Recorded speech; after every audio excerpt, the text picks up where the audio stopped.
Hello, viewers. Today, let's learn something about Nuruk. So, Nuruk is the essential ingredient for making makgeolli, delicious Korean rice wine.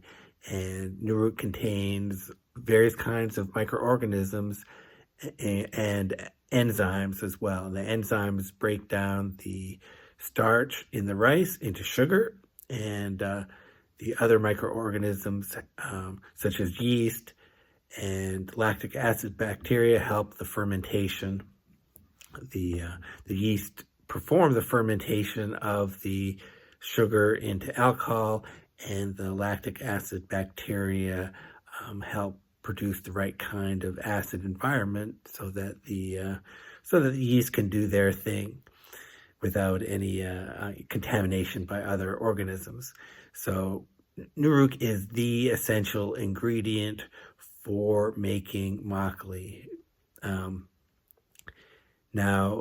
Usually I buy Nuruk at the H Mart, the Korean supermarket, and this kind of Nuruk is made with wheat.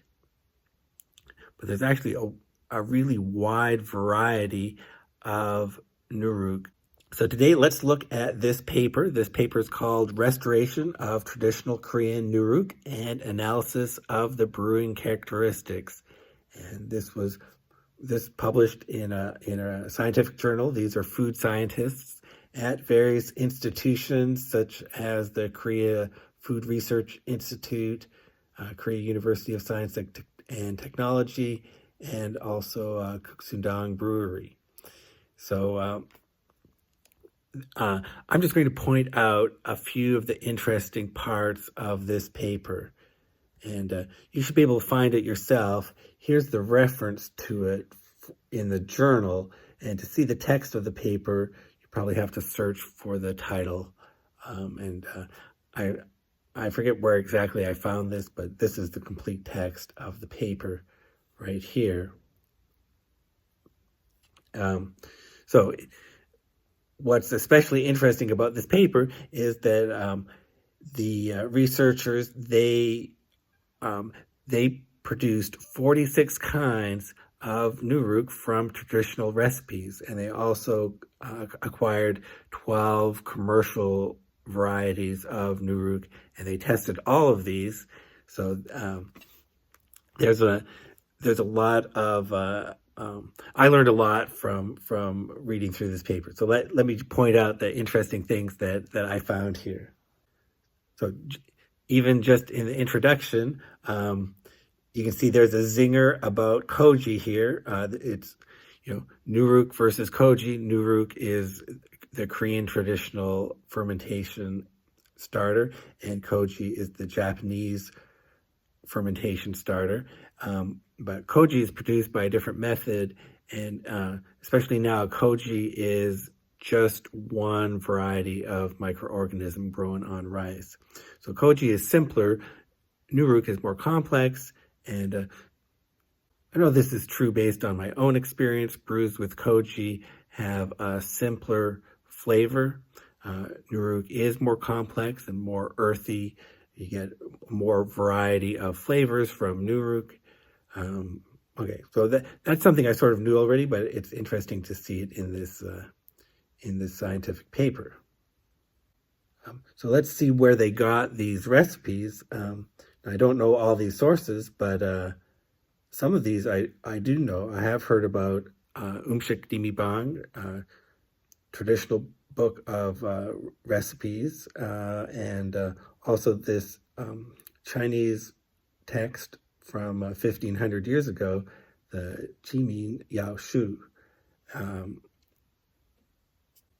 So I have heard of those before. So they've gone back to original sources of traditional alcohol recipes and reproduced the Nuruk recipes from those sources. And after they produced these Nuruks, they analyzed the saccharification power, the SP, and that's pretty interesting because I always want to know how much Nuruk do I need for a recipe. It actually can vary a lot with these recipes. Here's a list of the recipes. They have a brief summary of the steps and ingredients and steps involved for each of the 46 recipes they reproduced. Let's look at the and here's some photos of what these nuruks look like. The saccharification power was measured. I don't actually know the saccharification power of the H Mart Nuruk that I buy, but it's not super strong, and so I end up needing, you end up needing about 10% of the weight of dry rice for the Nuruk, and that's a pretty traditional ratio. But I know the actual amount you need depends on the saccharification power. You can see there is a wide variation in the saccharification power from 85 to some of these have 500. And they measure the saccharification power of the commercial Nuruks they tested as well. Those ranged from 175 to 460.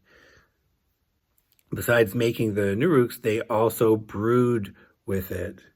And here's the recipe they used. They used this 2-stage recipe to brew with each of these Nuruks. First stage was 300 grams of steamed white rice powder, 100 grams of Nuruk, and 900 milliliters of water. And that was fermented for 7 days. And then they added 700 grams of steamed rice and 600 milliliters of water. So that's about 1.5 liters of water for 1 kilogram of rice. And the total fermentation time was 14 days. And they did each of these brewing processes 3 times for each of these Nuruks. What I think of when I read this is this would have really been a lot of good YouTube content. Another interesting thing, they were able, of course, since they're food scientists, they're able to measure the alcohol content of each of these brews. And you can see that even the weakest Nuruk still produced plenty of alcohol. Even the weakest Nuruk produced a brew of almost 16% alcohol.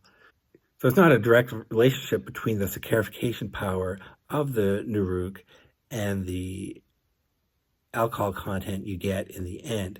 You do want, some saccharification power just to be able to carry out the brew, but that's having a stronger Nuruk doesn't mean you're going to have more alcohol in the end.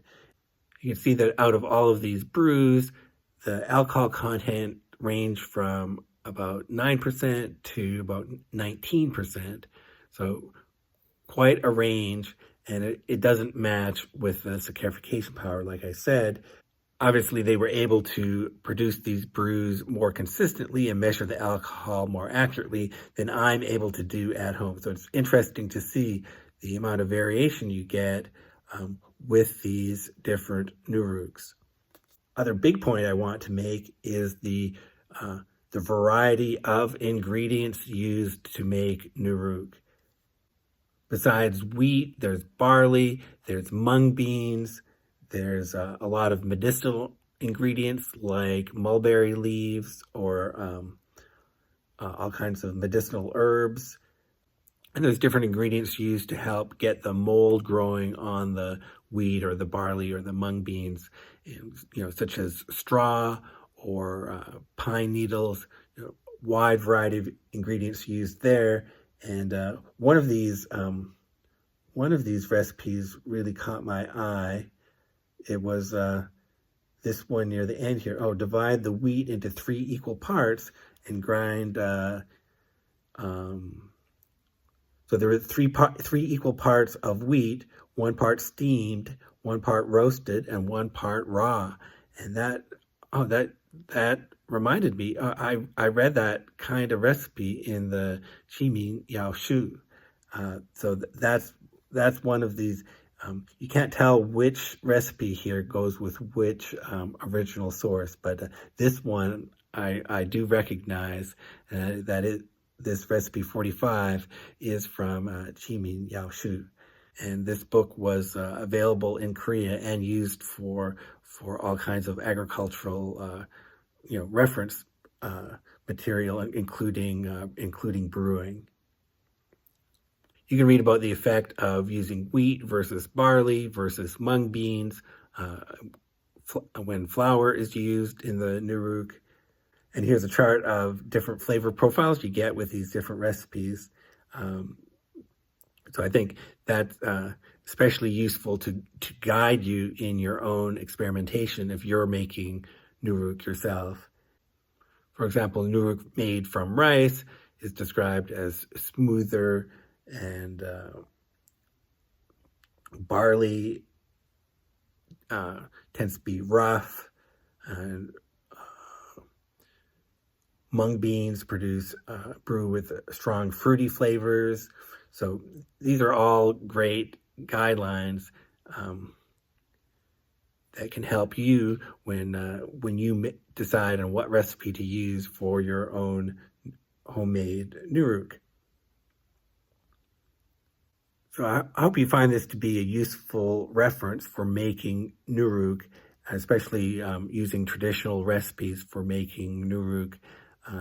And the researchers here obviously did a lot of work, making Nuruk and brewing. This is, around 150 different brews they did to make these comparisons, and a lot of real measurements that I'm not able to do at home. So this is super useful to me. I found this to be full of useful and practical information. I want to explore some of these recipes in the future with you, and I hope you're inspired by some of these Nuruk recipes and some of the details in this research. And if you have any questions, please let me know in the comments below. Thank you for watching.